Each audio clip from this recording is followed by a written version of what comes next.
and welcome to your go-to Detroit Pistons podcast, The Pistons Pulse, co-hosted by me, Bryce Simon of Motor City Hoops, a former D1 hooper and current teacher, husband, and father of 3 amazing kids. And Omari Sankofa II, Pistons beat writer for the Detroit Free Press, is doing his job for the Detroit Free Press right now. He is not joining me currently. He may be on a little bit later. We will see how the Wi-Fi in Little Caesars Arena is holding up after this Game 3. But of course, I'm always blessed to be joined on the back end by my guy, Wes Davenport, holding it down for the podcast, keeping everything running and smooth. And we will be sure to get his comments throughout this in the private chat. So thank you to Wes, and make sure you are listening and following Wes and Blake Silverman over on the Detroit Bad Boys YouTube channel, The Pin Down, bringing you all sorts of great Pistons content, all sorts of great Pistons creators out there. Make sure you're taking in all of that here in this playoff run. Quick shout out, the Motor City Hoops Substack will have some sort of video breakdown maybe throughout this podcast. You guys in the comments can let me know, what would you like to see me break down for that tomorrow? I haven't really decided after watching the game here live. I was a little behind all night. My kids had a music concert, so I actually didn't get started till about halftime of the game.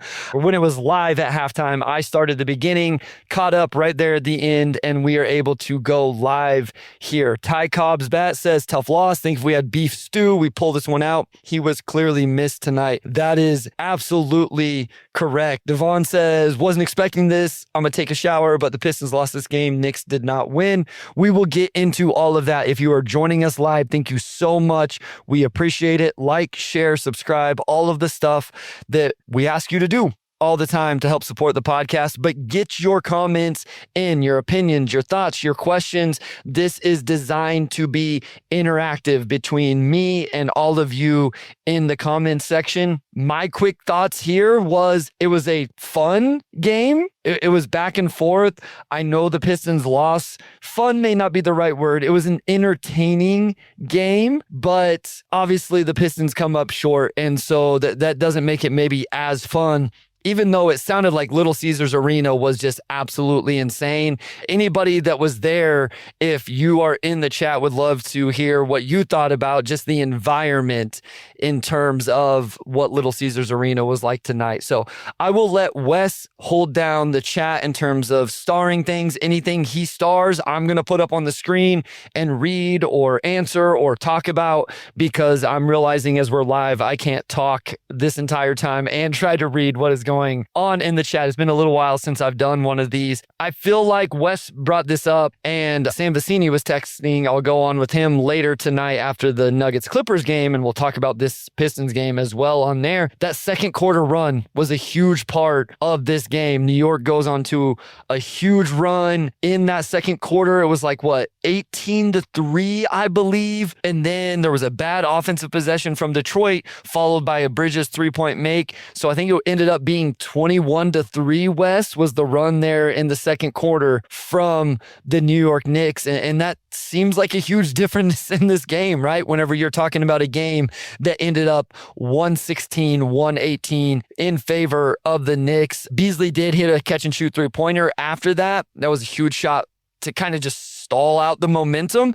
And then we saw a really good start to the second half from Detroit. But man, it was tough there in the second quarter. I think where I would like to start, I think the biggest storyline of this game wasn't necessarily a Pistons player for me. It was Karl Anthony Towns. I went on the rounds. I went over to Knicks Fan TV. We talked about this at nauseum about Karl Anthony Towns. Where was he in game 2? Where was the emphasis on Karl Anthony Towns? I've been saying I would like to see, if I'm a Knicks fan or the Knicks organization, I would like to see Karl Anthony Towns take more threes than, I think it was 5 total coming into this game. 5 total threes between 2 games when you're supposed to be one of the best stretch bigs in the NBA.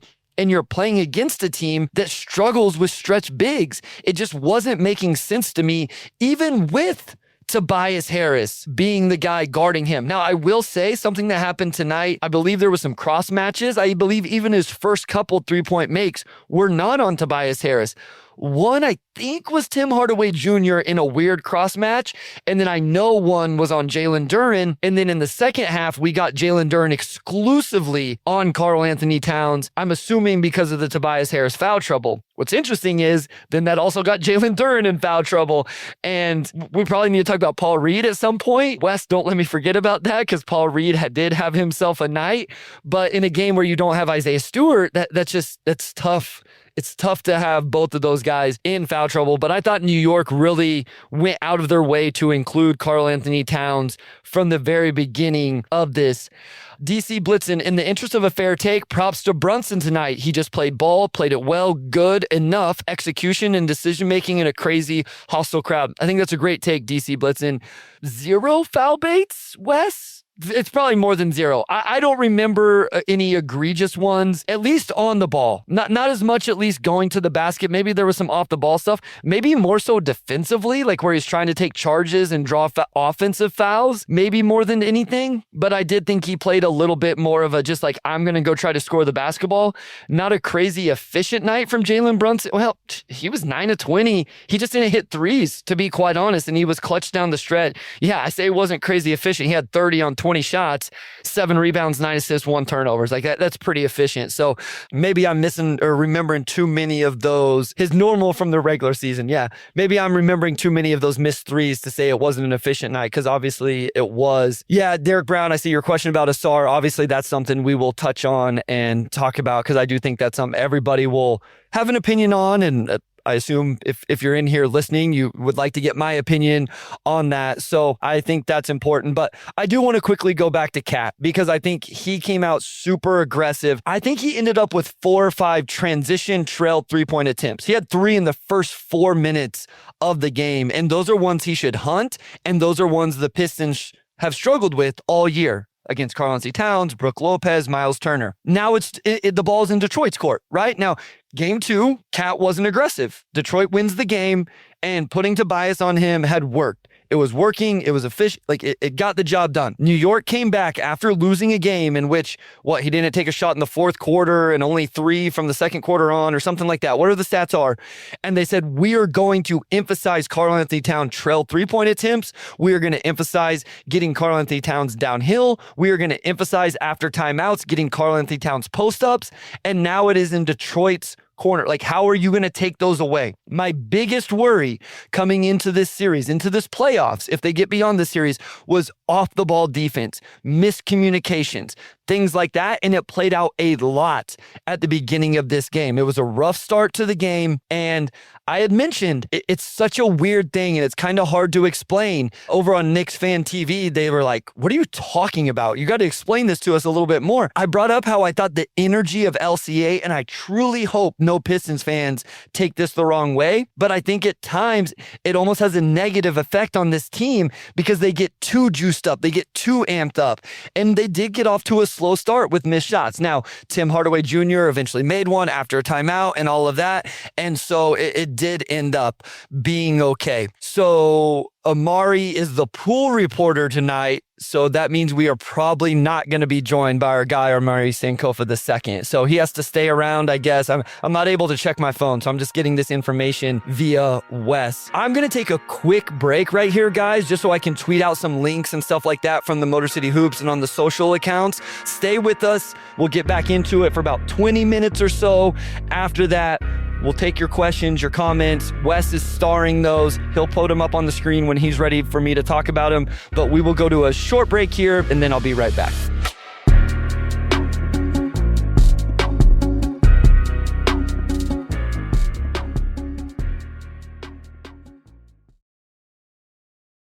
All right, guys, I am back. Had to get out some socials there on Twitter, on Facebook. Let everybody know that we were live. If you are joining us right now, we appreciate you so much. Hit the like, hit the share, hit the subscribe. Check out the motorcityhoops.substack.com. I already have my game notes and analysis out over there. Wes and Blake Silverman on the Pin Down on the Detroit Bad Boys YouTube channel. And then, of course, everything going on at the Free Press, including with our guy, Omari Sankofa II. We thought we were going to be able to get him for like 10 minutes minutes or so tonight. Doesn't sound like that's going to happen, but that is okay. I will hold it down here. Your guys' comments and questions will drive the content of this episode. Wes will have it on the back end, kind of old time's sake for me and Wes, even though I don't think we ever did one live when it was just me. So we didn't have the engagement from the audience. We would go live post, and then Wes would let me know all the times I misspoke and messed up, and I would get to edit those out. Not the case here going live. I want to give a quick shout out just to start, and then Wes, if you want to start throwing some stuff. Okay, there we go. Michael says, I assume you'll get to this. Knicks seem to mostly take Cade away. Did they do anything different this game or just the same? So I thought they were a little more aggressive putting 2 on the ball. I thought Cade was still getting to his spots, quite honestly, guys, especially in the first half. I thought Cade looked real comfortable. I'll spoil some of my notes here. I thought he had a rough start off the ball defensively, but yeah, looking comfortable, even in isolation versus OG.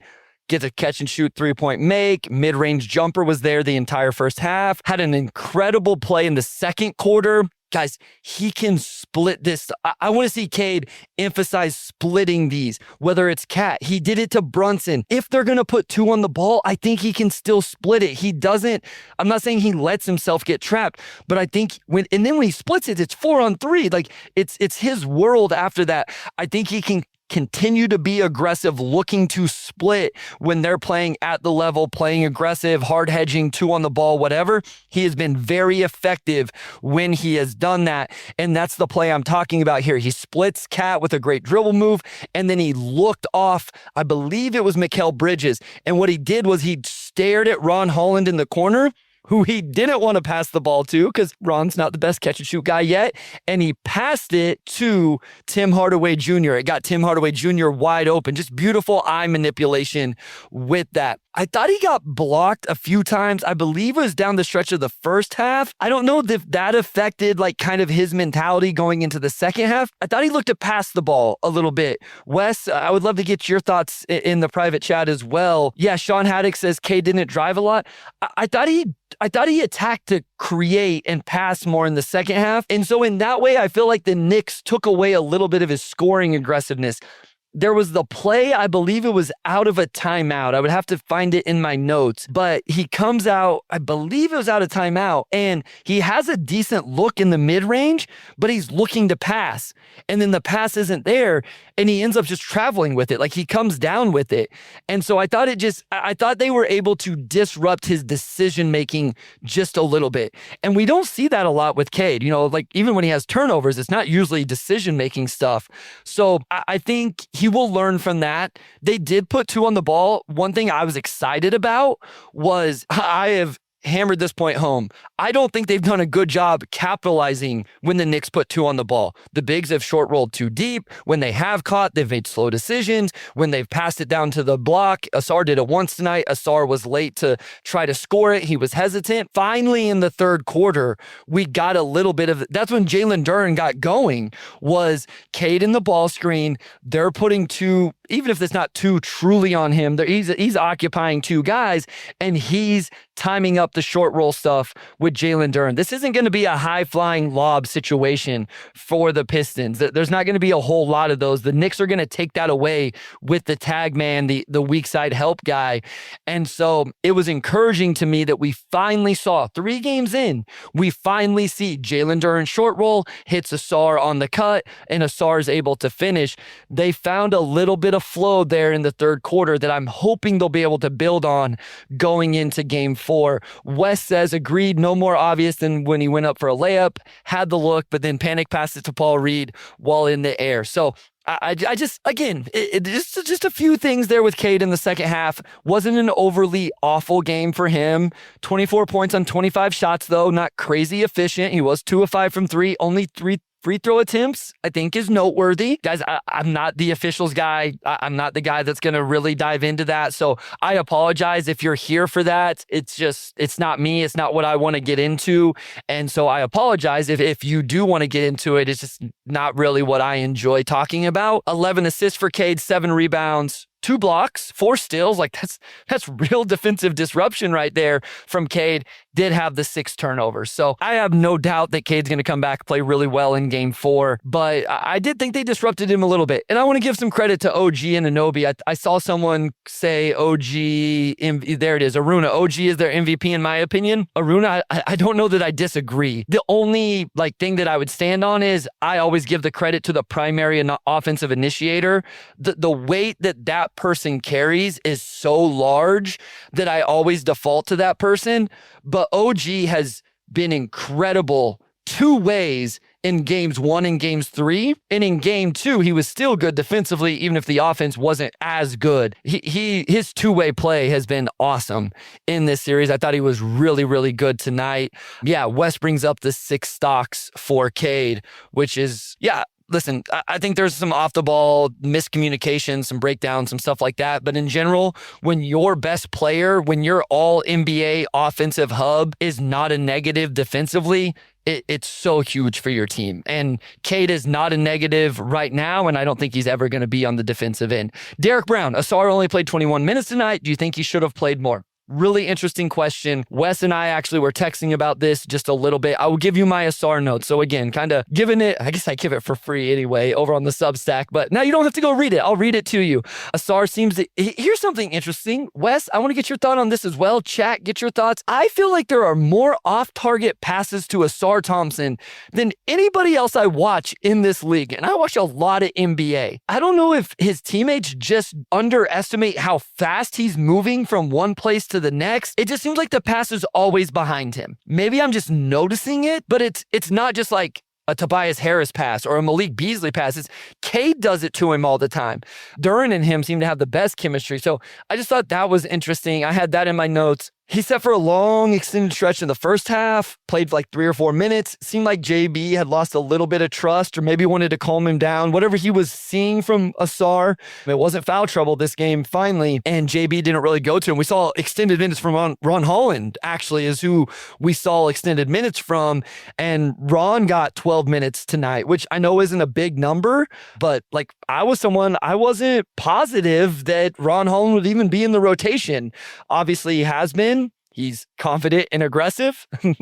That kid does not waver in his confidence, and I love it. I'm all about it. Obviously, Simone Fontecchio has been the odd man out in terms of the rotation.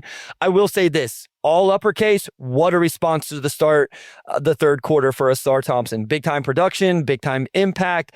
His off the ball movement was really good in the third quarter. At times he still hesitates to go ahead and get the finish and gets him in trouble on the baseline. But I do think he started to find a rhythm in the third quarter. I do think that. Listen, guys, we've talked about this with the playoffs. Non-shooters, the spacing gets tighter, the scouting reports get better. You know, one thing I think the Knicks have done a great job of is scouting the Pistons' designed actions. I have a note of it over on the Substack. You go back and watch. I believe it was late in the second quarter, about 3 minutes to go. JB calls whatever he named it. Somebody over at Knicks Film School actually DM'd me about this, Chris, as well. So shout out Chris, shout out Knicks Film School. They do great stuff over there. If you're wanting more stuff on this series, Knicks Film School, Knicks Fan TV, go check that stuff out. But JB calls set action while Brunson is shooting free throws. Pistons come down, run their action. OG jumps the passing lane still and gets a dunk the other way. That's where I think OG has been incredible. I think he deserves a lot of credit for his awareness, his scouting report, preparation, and being able to sit on some of those plays and take them away. I think that stuff has been really good. And Detroit in general has been really good. ATOs, baseline out of bounds, sideline out of bounds stuff, designed actions. And it seems like New York has really keyed in on those type of things. Wes says, I agree. Back to the Asar Thompson thing, but I also think most of those bad passes were catchable tonight. That is fair. So yeah, I struggle with this a little bit, Derek, to be honest with you, because I am the data collection guy, right? Like 6 months ago, data collection. And then we get into the playoffs and you want to win, but you wanted the data collection. What I told the West was, I think I'm getting the data collection I need. I think the minutes we got from Asar tonight was enough for me to get a vibe for where he's at right now. The minutes we got from Ron Holland were enough to give me a vibe. It's not like there's Simone Fontecchio or Marcus Sasser just sitting on the bench. If they were completely out of the rotation or playing single-digit minutes, I would really struggle with that. But, I mean, Dennis Schroeder has been incredible. Like, are you just not going to play him? So, I don't know, man. It's tough. It's tough. Guys, we welcome all Knicks fans over here. We just ask that you be respectful of the Pistons fans and everybody in the comments as well. Like, I'm all about you. If you're a Knicks fan, please join in, have conversation, ask a question, whatever. Again, just be respectful of that. We keep it pretty chill over here on the Pistons Pulse. That's kind of our listener base and kind of our style. As my students tell me, Wes, I'm very nonchalant. That's what they tell me all the time. And they think they invented this word nonchalant. They say nonchalant the other day. I'm like, you guys know that's an actual word and you're actually using it the way it was supposed to be used. Like, you're not doing anything special with this. So anyway, what else do we got in the chat here? We'll probably go another 10 minutes or something like that. Wes, Omari is for sure out. I'm not gonna be able to look at my phone here. 50-50. Okay. If I need to keep talking, I can do that. Michael says the foul trouble by Tobias was rough, +10 on the night. It was. That hurt. Because again, not only is Tobias in foul trouble, now you have to change that matchup, right? Because Cat was being so aggressive. Cat is able to get downhill. Cat is able to go to the post. I felt like JB felt like he couldn't keep Tobias on that matchup. And like that was a tough matchup for him. So big task. I already gave Karl-Anthony Towns his props. I gave him his flowers at the top of the episode. I waxed poetically for 3 minutes at the start of a Pistons podcast about how good Karl-Anthony Towns was. So respect there. Tobias, it was. I will also say, Wes, am I wrong? I didn't think Tobias was great tonight, though. I mean, not just beyond the scoring. His hand activity defensively always shows up a little bit. Obviously, he finally hit a big bucket in the fourth quarter. Like, I'll give him props for that.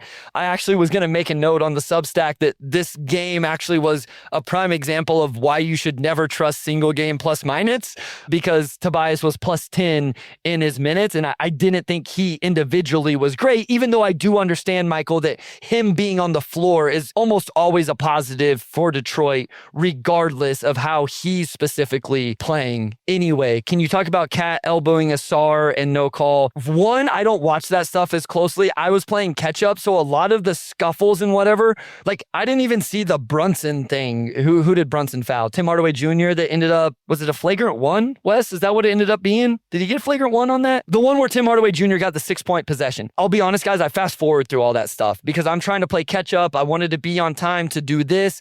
And so I missed a lot of the scuffles and all of that different stuff. Thank you, Michael. Flagrant one. So yeah, guys, go and get, again, questions, comments, all of that. Probably at some point need to talk about Jalen Duren being the inbounder.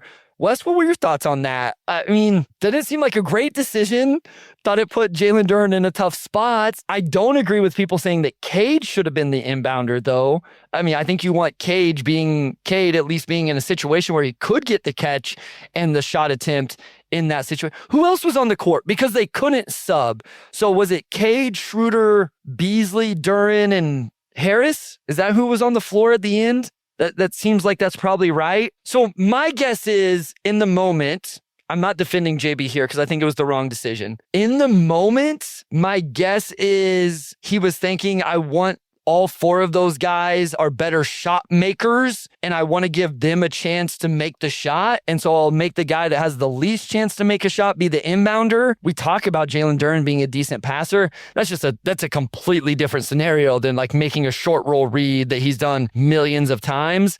So I did think that was, yeah, have him set a screen for a shooter. He's hardly, this is a great point, Wes. He's hardly inbounded the ball. And that's where it's at. Even if you say Jalen Duren is a good passer, it's out of the short roll. It's out of designed actions. It's him playing at the top of the key, running a DHO where they're practicing that stuff all the time. In that moment, just to say, hey, JD, go inbound the ball against Mitchell Robinson jumping up and down in your face. I thought that was a really tough spot to put JD in. So that one was tough. Would you have rode the hot hand with Tim Hardaway Jr. or do you trust Bees in the second? So I think you ride Tim Hardaway Jr., but he started to miss shots too. I think the broadcast said he missed missed 6 in a row, 5 in a row, something like that, including some big momentum ones.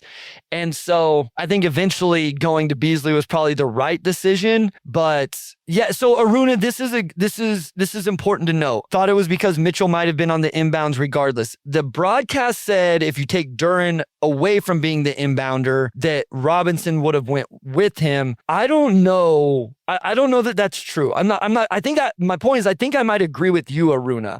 Now, the counter to that was Cat on the floor also? Cat had to be on the floor. So they would have had size to match with Duren on like a lob to the rim. So I think they may have had the personnel to keep Mitchell Robinson, there. Because I feel like Schroeder's probably the best option. Maybe Tobias, the combination of size. It was just a weird situation all around. And also, I'm sure everybody that was watching the broadcast, it's an independent clock whatever person. So that wasn't LCA's normal clock person. There's not some conspiracy that they did it on purpose to give the Pistons a chance. So Eli says, been following you after hearing you on Knicks Film School. Love your stuff. Good games. Very close game. Thank you, Eli. I assume you're a Knicks fan. So appreciate you being here. If you have a comment, a question, something like that from the game, we'd love to have you throw it in the chat, but appreciate the love.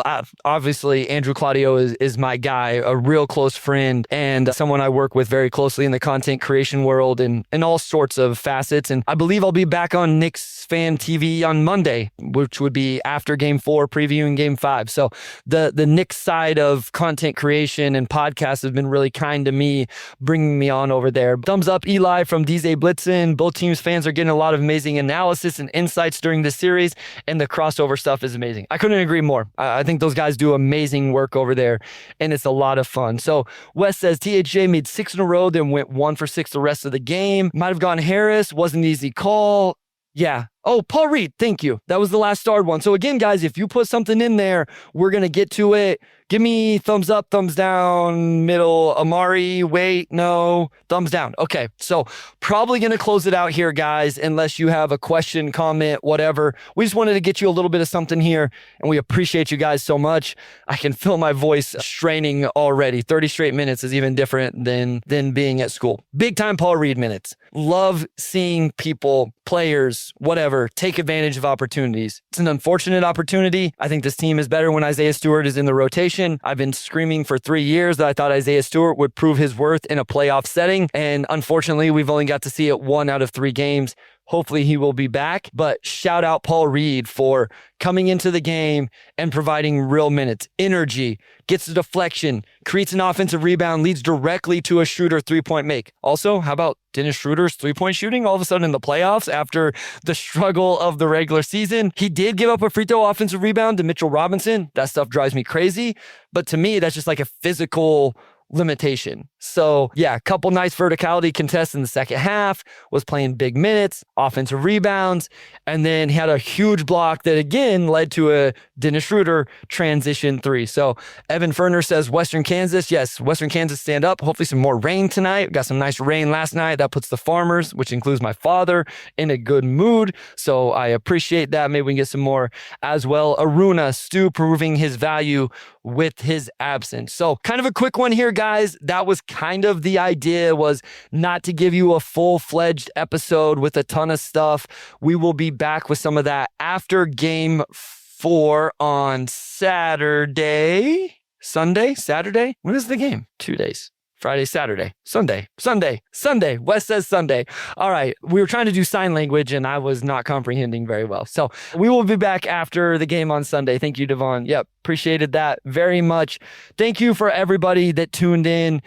Yes, as Sean says, hit the like button before leaving. Even Knick fans. Yes, hit the like, subscribe, share. Go check out the Motor City Hoops Substack. Go read Omari Sankofa II on the Detroit Free Press, and make sure you're listening to Wes and Blake Silverman on the Pin Down over on the Detroit Bad Boys YouTube channel. And for all you Lions fans out there, the Lions will be on the clock in the next 20 minutes or so. So hopefully a good selection that makes everybody in Detroit happy. I know I'll be tuning in to where Kansas City selects as well. I'm excited for game 4. I'll leave you with this. These were my game 4 kind of like quick thoughts. Cat finding his footing. Detroit defensive game plan has to match. Detroit has to continue to hold down everyone outside of the big 4 on the offensive end. Big 4 being Brunson, Cat, Bridges, and Anunoby. Nobody else on the Knicks had more than 6 points tonight. Obviously, it's not great having those other 4 go for, what would that be? 103 it looks like. 103 of the 118. You want to hold them down a little bit more, but you cannot let Campaign, you cannot let Josh Hart. Those guys continue to hold them down, do a little bit better job on the big 4. Can they tap into the offense they found in the third quarter that involved Duren and Nassar for a larger portion of the next game? That's obviously the Pistons. They have to get Malik Beasley going. Not sure it's any more that they can do than it's just Beasley finding his jumper. He missed, short a lot tonight. So I think that's something he can easily correct. Obviously had the historic shooting season, win game 4, and it's the best of 3 series going back to Madison Square Garden where you already stole one. I want to see this thing go 7. I'm having a blast watching these games, talking about them, typing about them, video recording about them. Didn't get any suggestions for a video breakdown, so if you're on Twitter, you're on Blue Sky, you're on the Substack, hit me with a DM. Let me know, what should I break down tomorrow from this game for a video breakdown? Otherwise, thank you guys so much. Appreciate you a lot. Have a great rest of your Thursday. Have a great Friday. Have a great weekend. Let LCA be the same thing on Sunday for game 4. Get us a Pistons win. Wes, thank you for holding it down, keeping me going here. Omari, sorry we didn't get you my guy, but he's doing more important work. So thank you, everybody. We'll talk soon.